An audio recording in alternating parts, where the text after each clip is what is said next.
broadcast. We're now live from Mark Anielski's kitchen table. It's Ted Ritzer. I'm host of the Greening Government Speaker Series.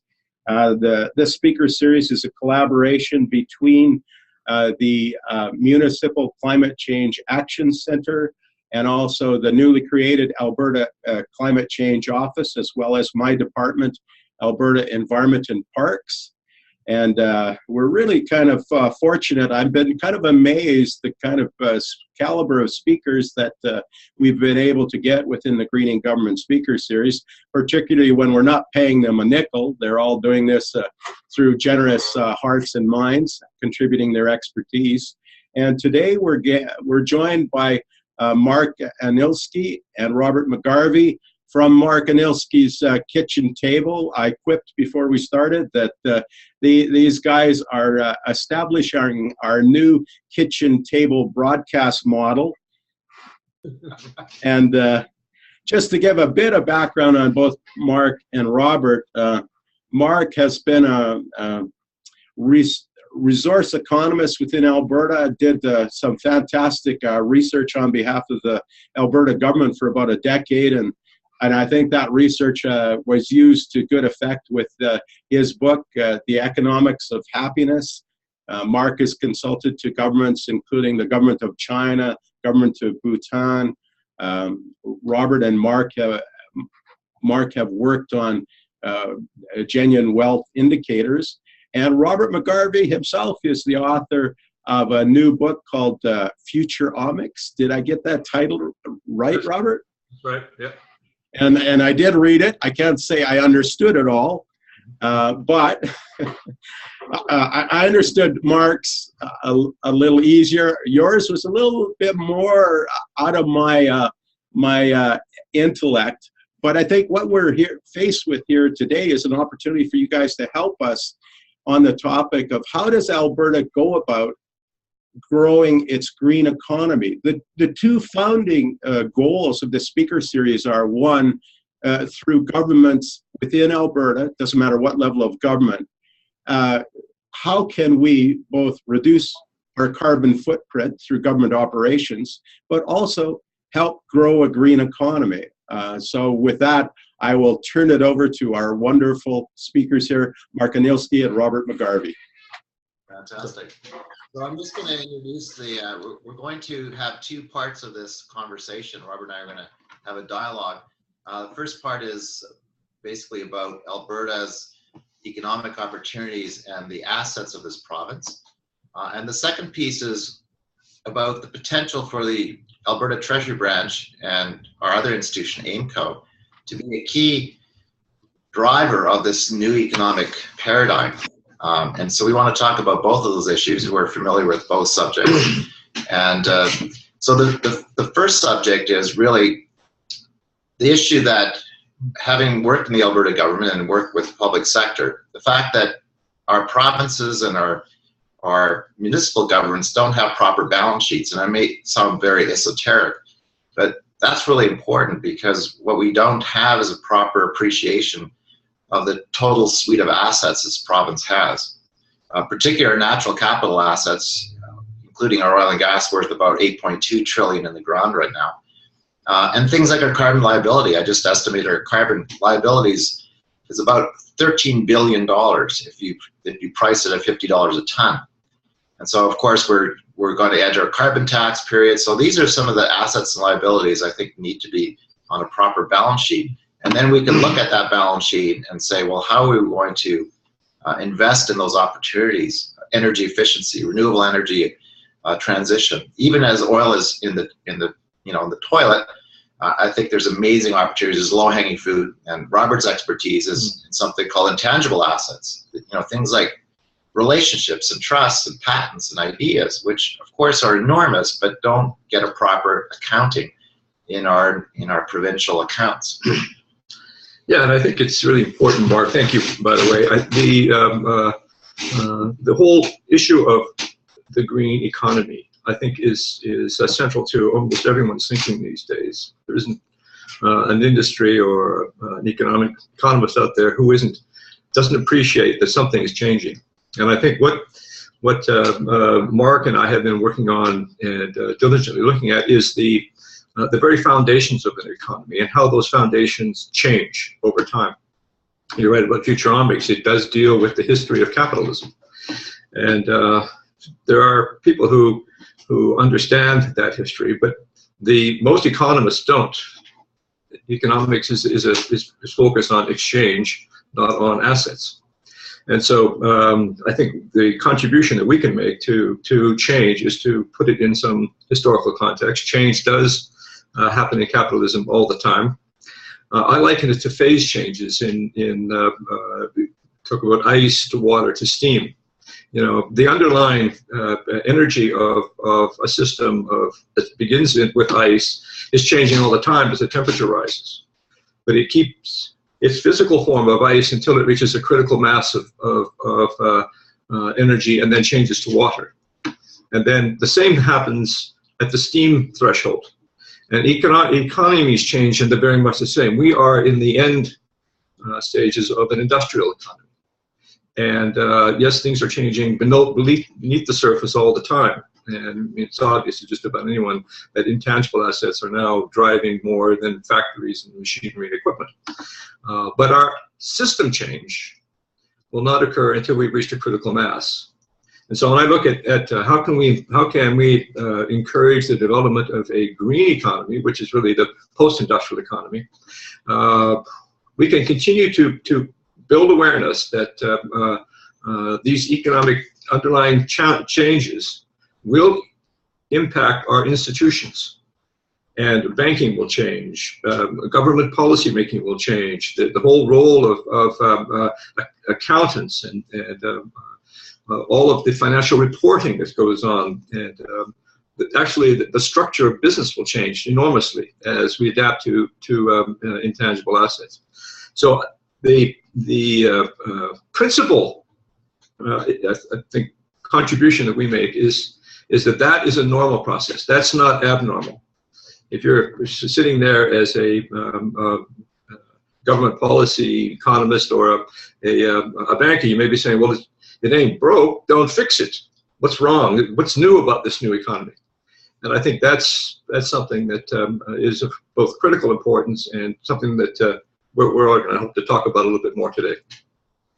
I want to build on that. And having worked for a finance minister under the Klein government, I quickly realized the importance of the way we measure progress.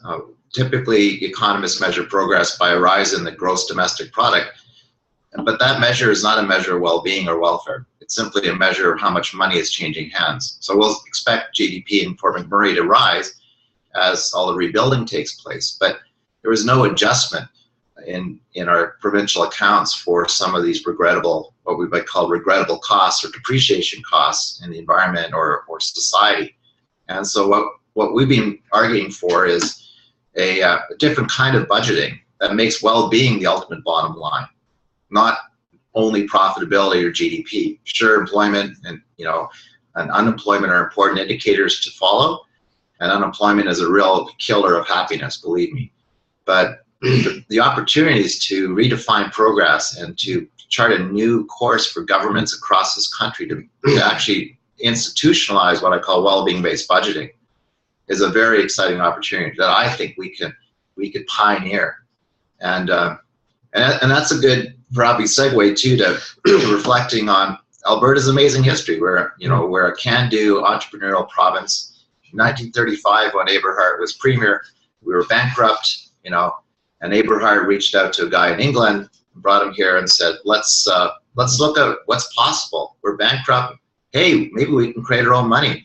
And out of that era came the Alberta Treasury Branch, which is still our most, I think, precious financial jewel. And so that's really another interesting opportunity for Alberta and Albertans to now consider and debate openly. Yeah, which leads, I think, into the conversation about how capitalist economies work and the importance of assets. At the time that you mentioned, when the 1930s, when Alberta declared bankruptcy, Premier Eberhart was scandalized by what he called poverty in the midst of plenty. We were had unemployment at record levels. Businesses were shutting down. Farmers were being forced into bankruptcy. I mean, the whole of the vast wealth of this area stood in contrast to the economic disaster that was going on around them. And I think the actions they took at that time laid the foundation for some of the innovation that we'll be recommending as we go along in this conversation. But the foundation stone of a capitalist economy are its asset foundations. And in my analysis of economics of history of capitalism, we can see those foundations changing from the land-based feudal economy to the trading-based mercantile economy to the factory-based industrial economy, and now to the knowledge-based creative economy. At each stage, there was a process where value was starting to be created in different ways than were traditional. Banks were slow to adapt. Institutions were confounded by all these changes that were going on. But slowly, almost by a natural process, these new sources of value established their own gravity. They established institutional authority that began with a process of describing them through accounting. Now people say, well, you know, what's an asset? Well, the really important assets are those accounting grade assets. And the reason we have double entry bookkeeping, which most people are confounded by, is that there are two levels at which each expenditure in a company is measured.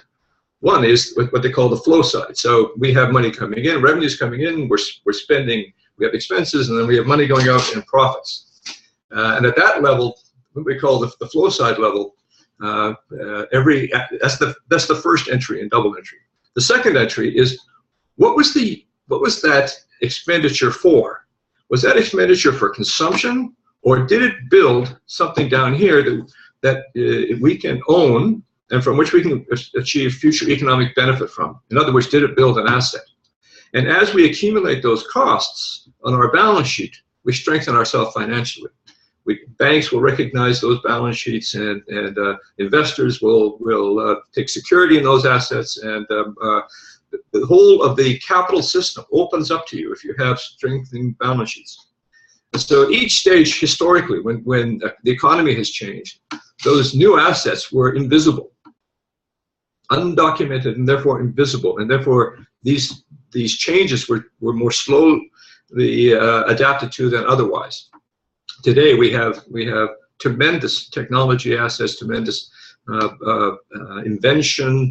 We have Alberta alone spends $4 billion a year on R&D, which generates a tremendous amount of intangible technology-based assets.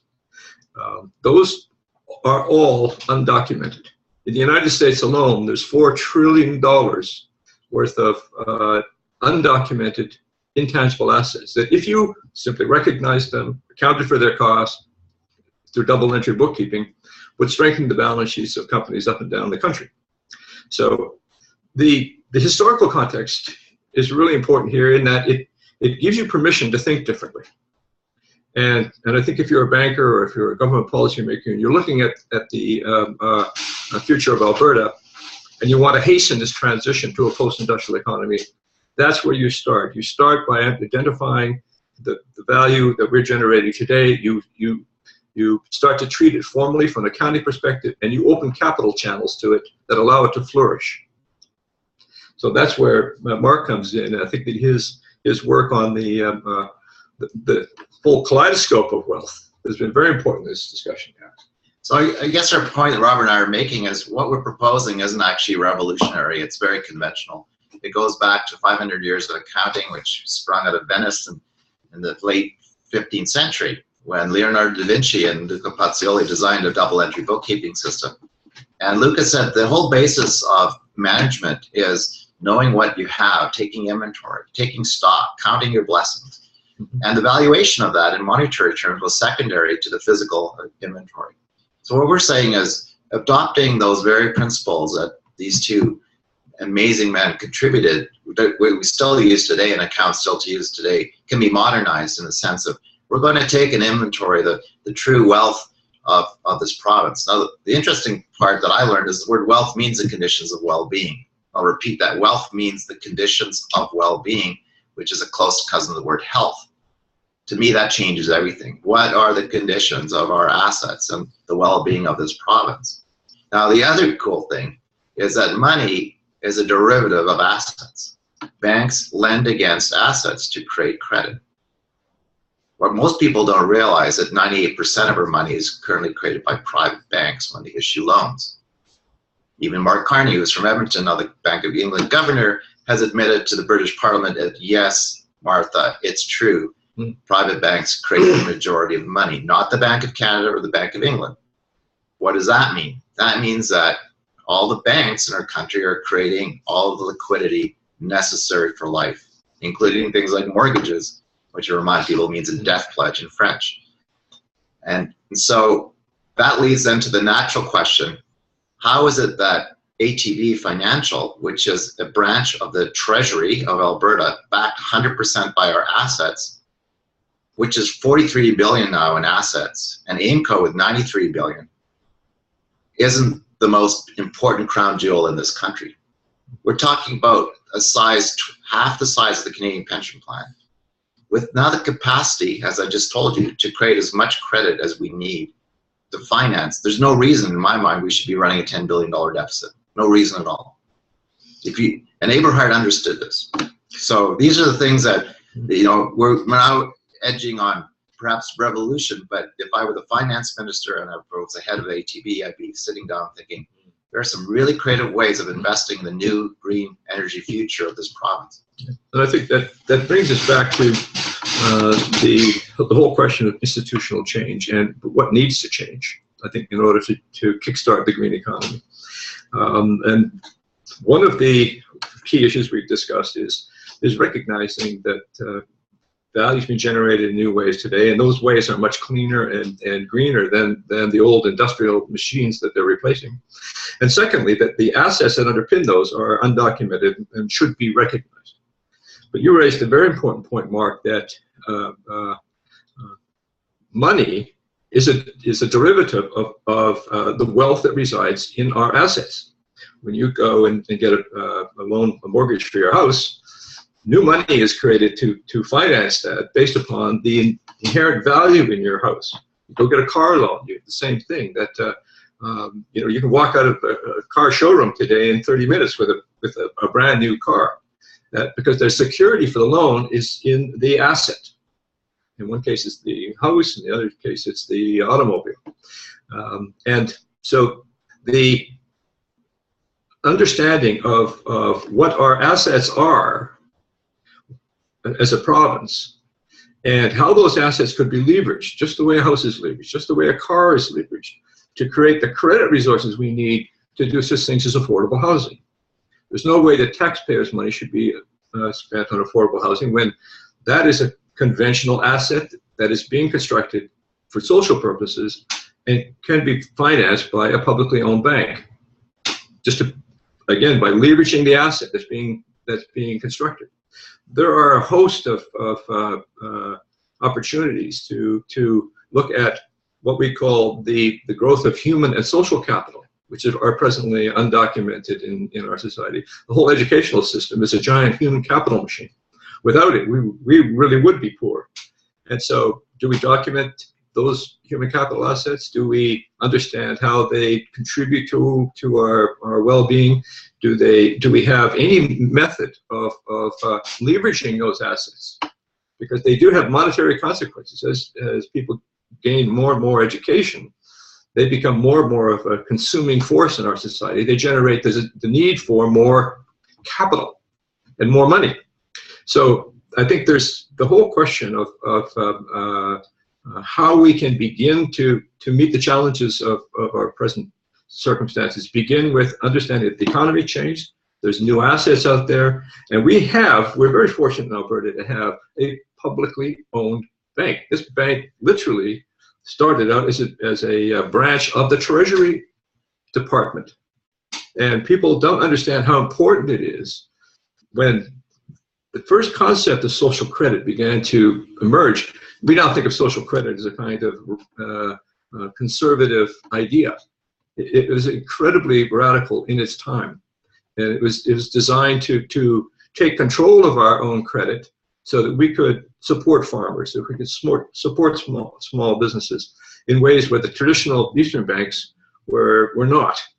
And I think nowadays, if we look at ATB and we ask ourselves, well, we have this historical institution. It was generated for this very purpose, to fill in the credit gap that private banks were vacating in the case of the 1930s, or just unable to move into in our present circumstances. If ATB took the lead in identifying and modernizing its systems to advance loans on intangible assets, it would position itself as a leading force for the regeneration of Alberta. And the transitioning of our economy from a largely primary economy to a technology-based secondary economy. And I think the potential for ATB is great. And, you know, the great thing, I hope you're smiling, Ted, because I hope Albertans appreciate the incredible opportunity we have in front of us, and the importance of, it doesn't really matter who's in power. I want Albertans to realize the incredible opportunity we have as we're speaking about this issue. That's not even in the conversational circles I'm involved in. And so while we stew and complain about the impacts of oil prices, we have an opportunity now to establish a proper balance sheet for the province. And also, we're not talking about throwing good money after bad ideas, as we learned in the, when we were suffering in the 90s or the late 80s when oil collapsed, similar to today when Getty took over. We don't have to go to New York to the bond markets and ask them for credit. We can create our own credit, and we can do that in a responsible way. So there's rigorous protocols involved in analyzing the risk potential of businesses that we're going to support. The truth is, as many of us know, 95% of the business world are small and medium-sized businesses. We are the engine of the economy, and yet we get very little attention oftentimes, or we don't get properly resourced or financed. And we think angel investors are out there and they're going to throw good money at our good ideas. But I think what we're arguing is a rigorous way of assessing value and assessing risk, and then moving forward in a responsible and strategic way. We have already some aspirations. We want to get more energy efficient. Well, it's the low-hanging fruit. That means we're going to reduce that $13 billion annual carbon liability. That liability doesn't appear in anyone's books, not Suncor's, not the Alberta government's. And so we can justify then shutting in coal by saying, that $13 billion liability is going to go down. And we can get energy efficiency retrofits in our homes. Can you imagine the people employed? There was someone at my doorstep yesterday offering a carbon audit of my house. If I let her in the basement, she would have said, get rid of that furnace.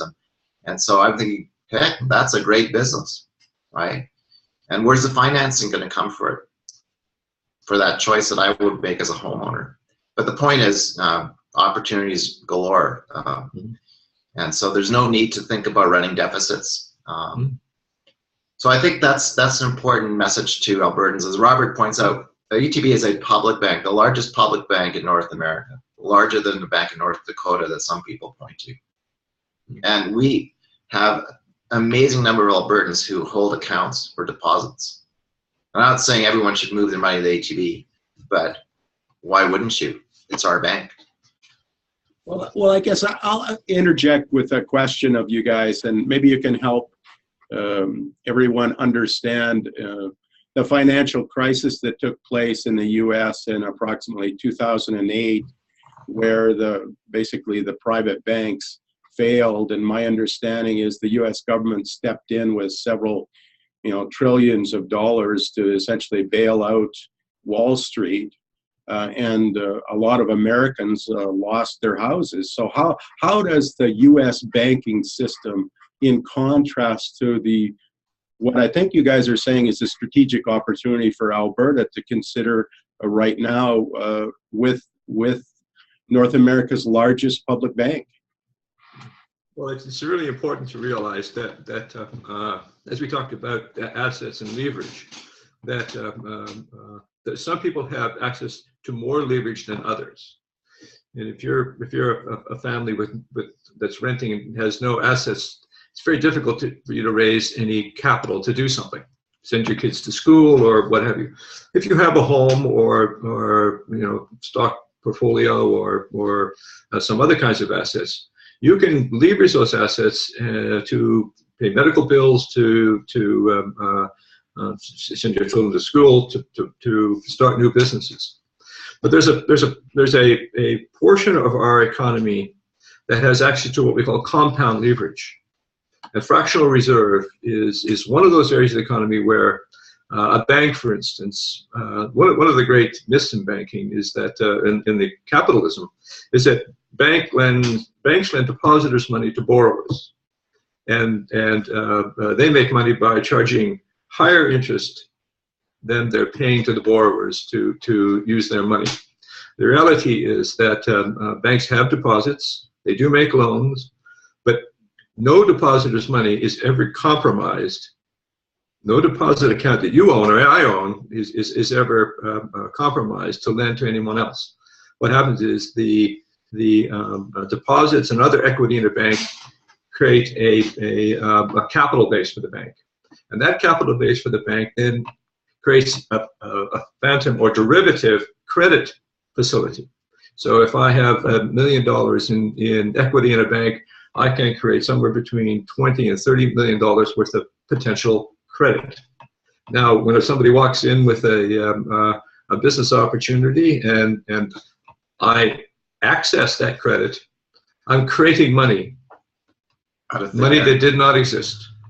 And I'm lending it to a business owner secured against his factories and machinery and equipment. Probably that's how they generally do commercial loans. And so when the loan is paid off, the bank now has that capital which it puts into its capital base. Didn't have it before, it has it now. And as it expands that, it expands its fractional reserve capability and it's an exponential growth curve. And so the way banks work is all about generating that fractional reserve. Now, what happened in Wall Street was that investment banks and people who operate in the derivative economy started to fractional reserve their holdings. So if you were Goldman Sachs or Morgan Stanley or Lehman Brothers, you would be using what they call the repo market to compound your existing assets to create a fractional credit universe that was lending for. You might have remembered that prior to 2008, there was leveraged buyouts. Debt was replacing equity in buying up companies and restructuring them and all that kind of thing. Where did that debt come from? It came from the investment bank's leverage capability, the fractional reserve capability that they were employing through the repo market. Now, the problem with that is that there is no restrictions on Wall Street the way they are on chartered commercial banks in Canada. Your ratios have to be very carefully monitored. The kinds of loans you make are open to all kinds of different criteria. At the leading edge of Wall Street, they were going into territory which they should never have gone into. Couple that with an almost criminal debasement of the subprime mortgage market, and you had the conditions for failure. Those conditions, although we bailed out the banks, we have not actually dealt with those underlying regulatory conditions on Wall Street. And Mark and I both agree that it's not if, it's when there is another financial crisis, because the conditions in Wall Street are very much the same as they were. And so what brings us back to Alberta, if I may, is that, yeah, we are probably facing not only an oil crisis, which as we climb out of slowly, we are likely to get hit again at a different level by this investment banking, sort of storm cloud on the horizon. So I think the quicker we can gain control of our own credit destiny, the quicker we can transition to elevate ATB, because it already exists. We don't have to invent it. If we can repurpose it to public purpose and start to relieve the government and the taxpayer from some expenses that they are building assets, and we ought to be generating our own credit to pay for them. We don't need to be reaching the taxpayers' pockets to do that. The sooner we transition to that point, the better insulated we'll be when these storms arise in future. I think what's remarkable, Ted, is there's a teaching moment here. Robert and I have studied the history of money going back to Samaria and Mesopotamia. And we have to go back to the revolution in the United States and Benjamin Franklin and Jefferson. Benjamin Franklin knew that money could be created against the productivity of the land in Philadelphia. And so the entire American Revolution was actually about decoupling from the banks in Europe and gaining their own financial sovereignty. And the Federal Reserve, unfortunately, which was established in 1913, is actually a privately held bank. It's not a public bank. And so Ben Franklin, I think, would be smiling, going, "You guys in Alberta, you did what we tried to do in Philadelphia." And so I think we have a responsibility. In England, for 800 years, they had something called a tally stick. So from William the Conqueror, to beyond the Bank of England's foundation, which was a private bank as well. We had the British had this thing called a tally stick, which was the most stable period, I think, in the economic history of Britain, in which the stick was issued by the king as a basis of paying taxes and paying for goods and services. Very finely calibrated, just enough to have the economy function well. It was a stable economic period. There were no climbing in unpayable debts that it amounted. And it was only with William of Orange, who came from Amsterdam, who said, well, I'm going to debt finance the war effort in Britain. And then they got caught in that trap. So again, we just have to go back in history, pick up some of those pieces and say, what would we do today, given what we see as an intractable crisis where debt cannot be repaid? That's the other truth. It's impossible to repay the amount of debt that keeps compounding and requires more economic growth just to pay the interest on the debt. Yeah, we are reaching the end of that cycle as well. I'll give you one statistic which shocks people. I've estimated 36 cents on every dollar that Americans spend today is embedded interest costs. Embedded, hidden. That means a third of our working life will be spent wasted paying for interests that are unnecessary if you had a central public bank that created the money as a public utility. Well, I have one question for you guys, and it's based on, and I'll just outline, there's a Swedish politician that's consulting to the UN. His name is Anders Wickman. And what he feels that governments should do globally to grow a green economy is tax what you want to discourage and don't tax what you want to encourage. What do you think of that idea? Well, that's a negative incentive. And I think, using the tax to discourage certain kinds of behavior is something that's readily available to governments. And I think it's what they think of first. There's very few levers they have really to impact behavior. But we would recommend positive incentives. Create the conditions so that capital will readily flow into those areas of the economy that you want to develop.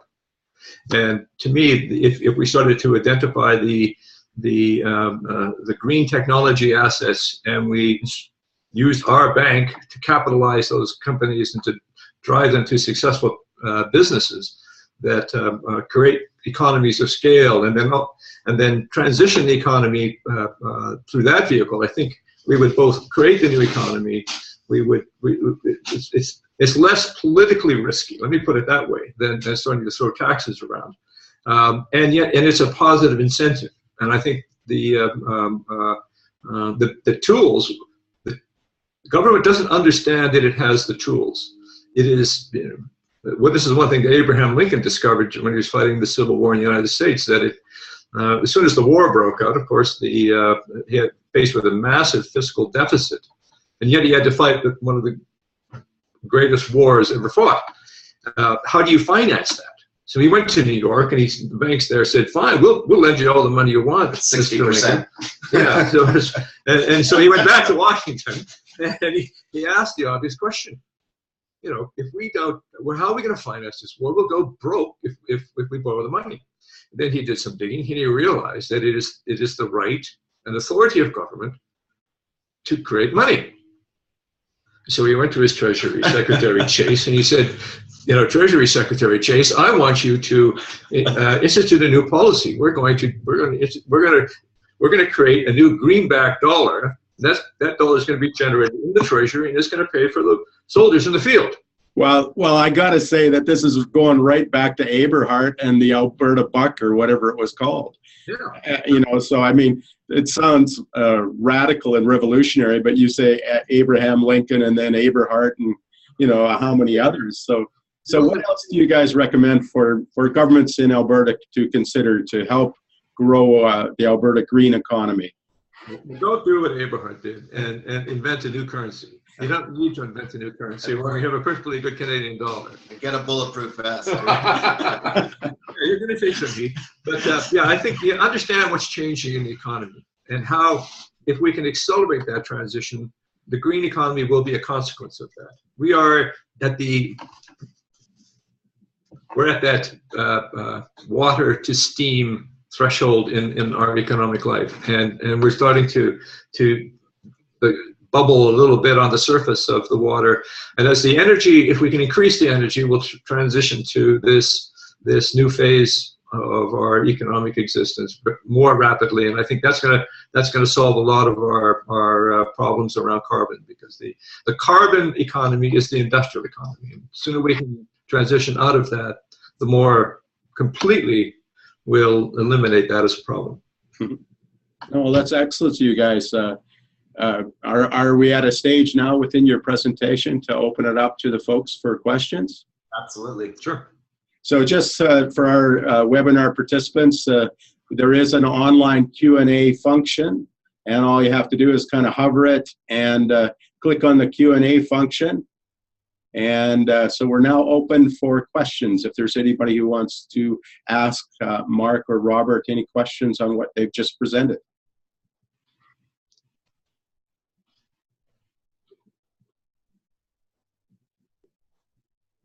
It's very quiet on the Q&A front here, guys.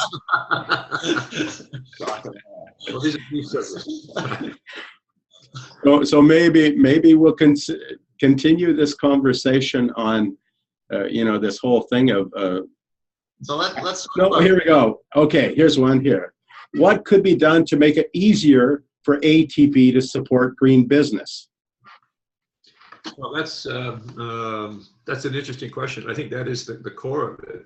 Right now, ATB, if you were to dive into its lending protocols, and of course, if you're a green business and you walk into ATB these days, you're going to have probably you're going to have a business plan, you're going to have a technology maybe, but your balance sheet will be empty. There will be no capitalized tangible or intangible assets on your balance sheet.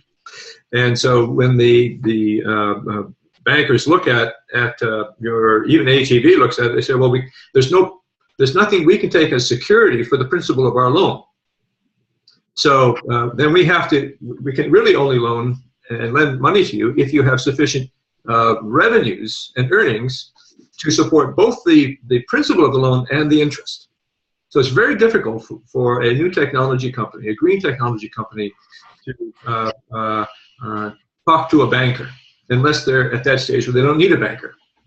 And so one of the things that we've been doing is working with small technology-based companies. So I can tell you about one in Calgary that we did. They were looking for private equity. They thought they needed $3 million to grow their business. Again, we looked at their balance sheet, and of course they had an empty balance sheet. So we went in and identified and capitalized their intangibles, and they had software and carbon credit assets. Once we were done, we restated the financial statements for this organization for those 3 years previously, and walked them straight back into the bank that had turned them down for a loan, and they got a loan. By the way, the accounts were validated by a big, accounting firm. Yes. So accountants today don't.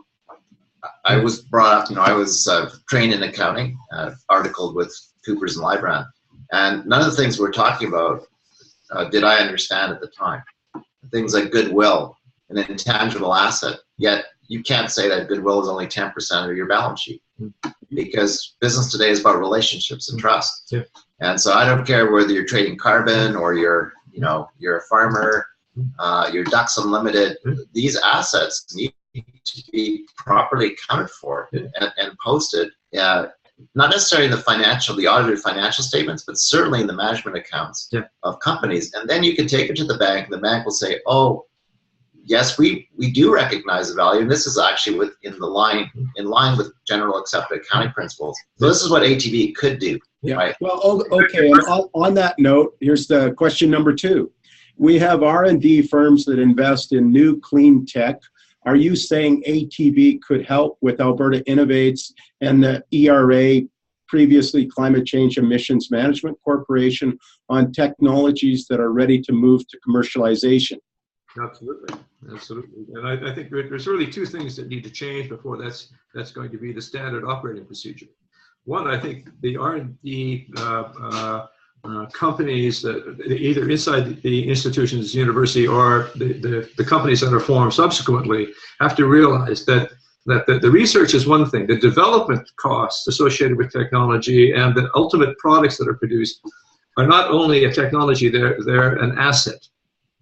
And and building that asset and understanding what that means to your balance sheet is critical important. The other side of the coin is we have to instruct ATB or encourage ATB to understand the technology economy a little better, because their protocols are all industrial. As you say, if you want property to be leveraged in a bank, easy. If you've got a factory, equipment, machinery, any of those traditional assets, they have protocols which they can employ to value and do risk assessment and create the conditions for a loan.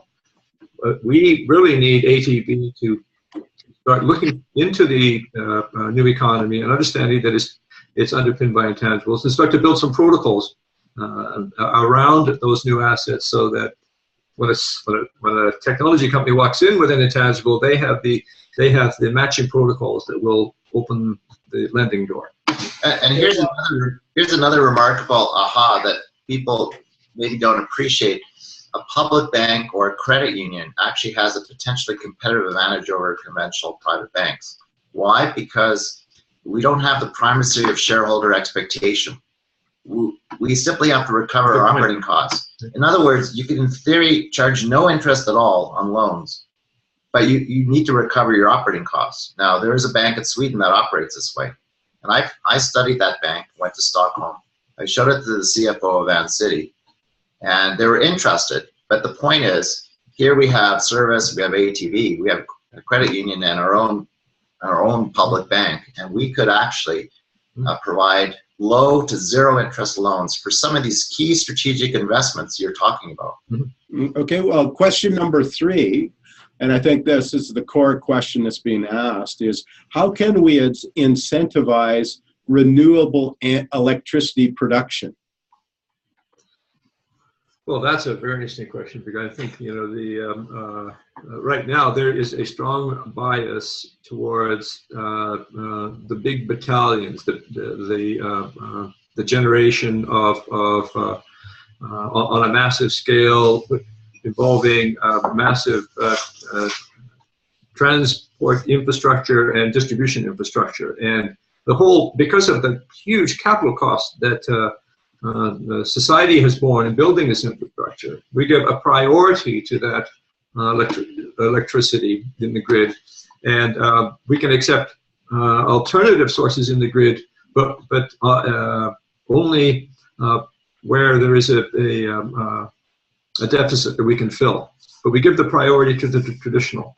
Well, if we reverse the priorities, allowed the grid to fill with renewable and just supplemented it with the traditional, then you would have the conditions for a massive transition in electrical generation. So here's what I would do, Ted. I'm a full cost accountant, so I would put every energy capacity option on the table in a full disclosure, a full counting of the capital costs, the carbon liability, the health benefits or costs associated with, I don't care if it's PV or coal-fired. I mean, estimates now are shutting in our coal-fired electricity could be between $4 to $5 billion cost to transition to natural gas. What about the energy efficiency opportunities? Mm-hmm. So you would look at all technical options and then evaluate that, all of them.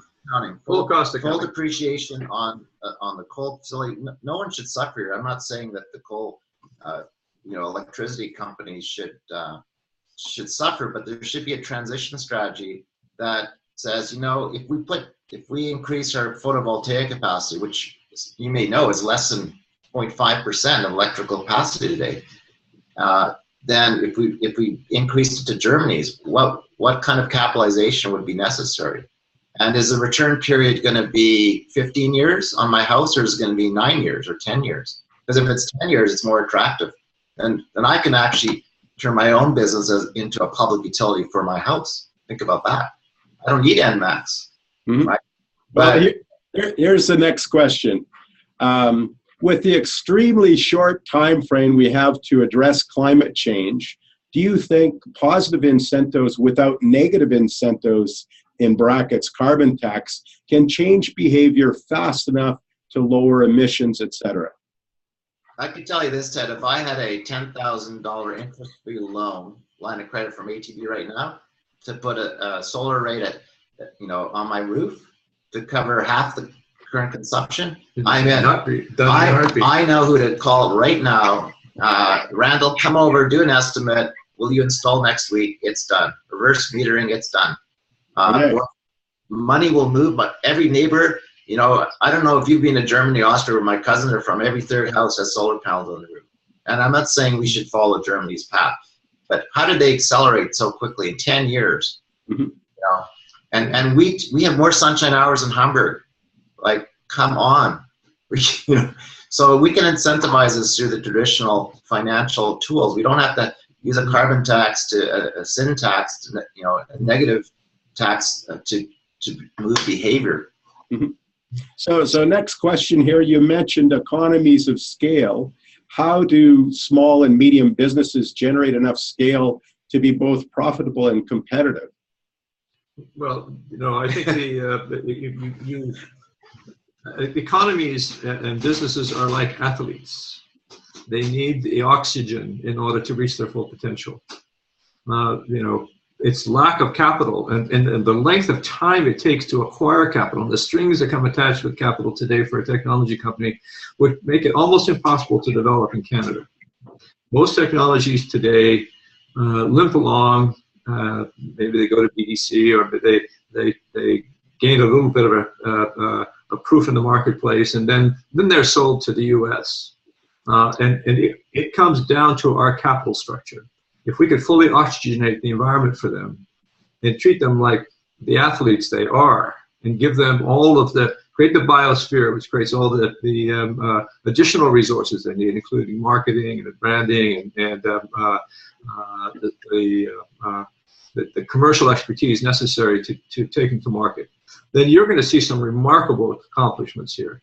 And to be honest, the whole history of technology illustrates this. You may remember a little company called Sony. When they started, they were back in the 50s. They were a tiny company in an occupied part of the post-war world. They were so far from the market that nobody gave them a chance to do anything. But they had commercial genius, which played a big part in their development. But they also had access to development funding from the Japanese government, who wanted to transition from its traditional economy to a technology economy. They provided the oxygenated atmosphere for Sony to do everything it wanted, all its research, all its marketing, all its economic growth. And so if you starve your companies like we do in Canada, then you're not going to get world-class athletes. And that's what we're doing to our businesses. We have a kind of starvation mentality, and that creates its own consequences. But I want to take it back to pragmatic as a small business owner. Again, I've done the math. If I invest some of my retained earnings into solar array on my roof, I know how to justify that with my wife, who is a shareholder, right? Mm-hmm. I know how to write it off. If it's a 10-year payback period, and I get to actually bank the carbon liability reduction and account for that to the province, wonderful. But I've personally made that commitment, right, to move in that direction. So that's something that all business people can do. Mm-hmm. And a lot of us have home business, so we can make those small decisions and achieve, the aspirations of reducing our liability. Yeah. Well, this next question, and I will preface the question, and you guys will understand why before I repeat it, is, we looked at this presentation that you guys were going to deliver as strategic to Alberta and Albertans, and particularly to our ministry. So we did have it kind of pre-vetted for approval to deliver prior to this delivery. So you'll understand why when I repeat this next question. Who is speaking to ATB or the finance minister about these issues and opportunities? And I certainly can't answer that question. Well, I can tell you, Robert and I, 3.5 years ago on the 75th anniversary of ATB, asked for a meeting with Mr. Mowat to say, we have a lot to celebrate. The real story of ATB isn't really being told, or Albertans have forgotten how it all started. So we did make attempts to present our ideas to ATB directly 3.5 years ago. Now, of course, with a new government, my hope is that that the finance minister and caucus will go, why not? Let's have a forum.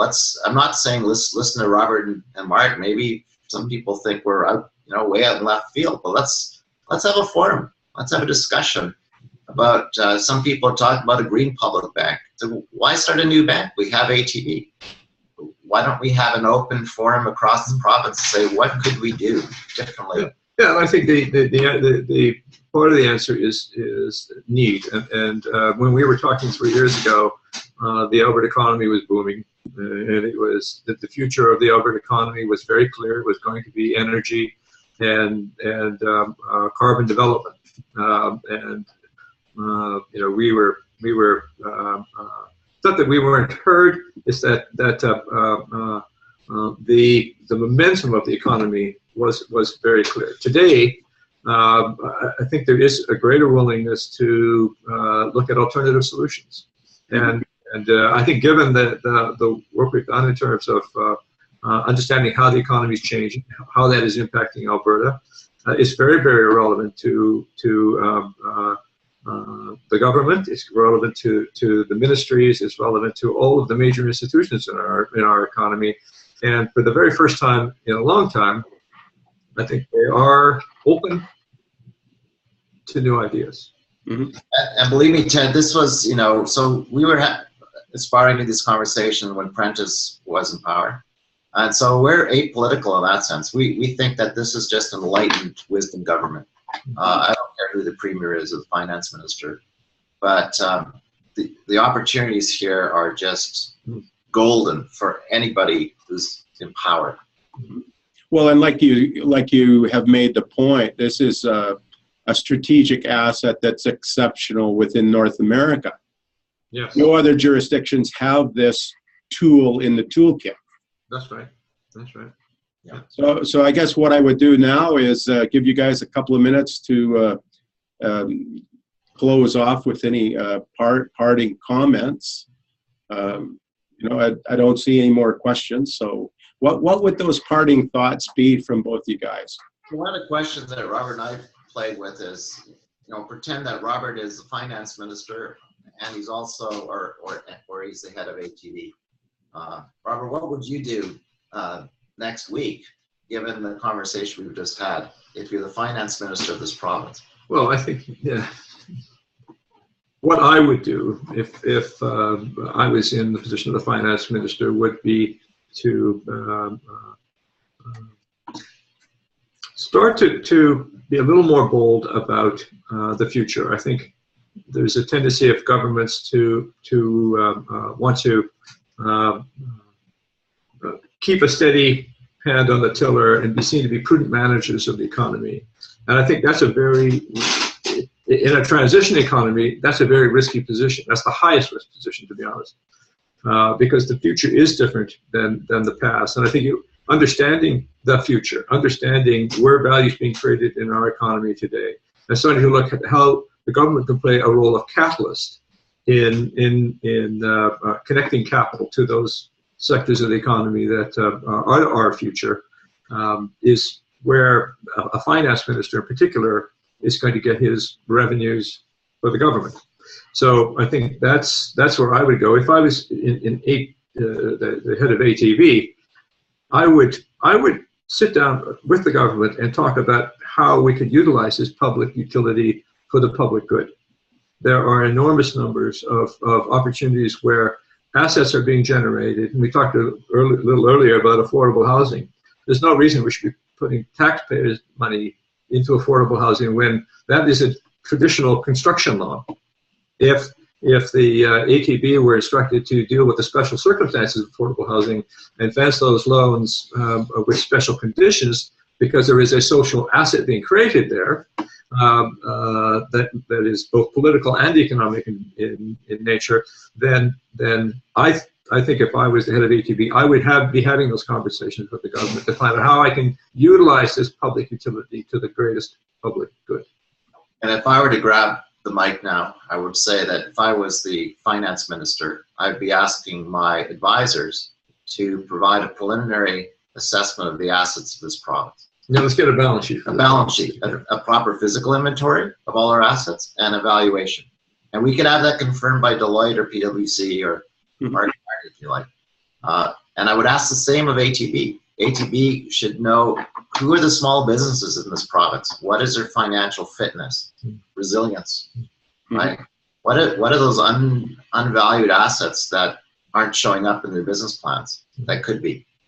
And then you put the two together, you got a balance sheet for the province, you got balance sheets for companies, and you've got a recipe for a great, sustainable, well-being economy. Well, you know, you guys, you didn't disappoint, at least for what I think you've provided, what I would phrase as a made in Alberta financial option for the province to consider to help finance and grow a green economy. And it's been a fascinating presentation, and it will be really interesting to hear the feedback. We will be posting this presentation to our partner's YouTube channel, so there will be some residual uses of this presentation. But thanks so much for doing this. This has been wonderful. Thanks, Ted. Thank you, Ted. Thanks for making it available from your cubicle in the government of Alberta. Absolutely. With our very first kitchen table broadcast model. There you go. Made in Alberta. Thanks so much. Thanks a lot. Okay, take care. Thank you.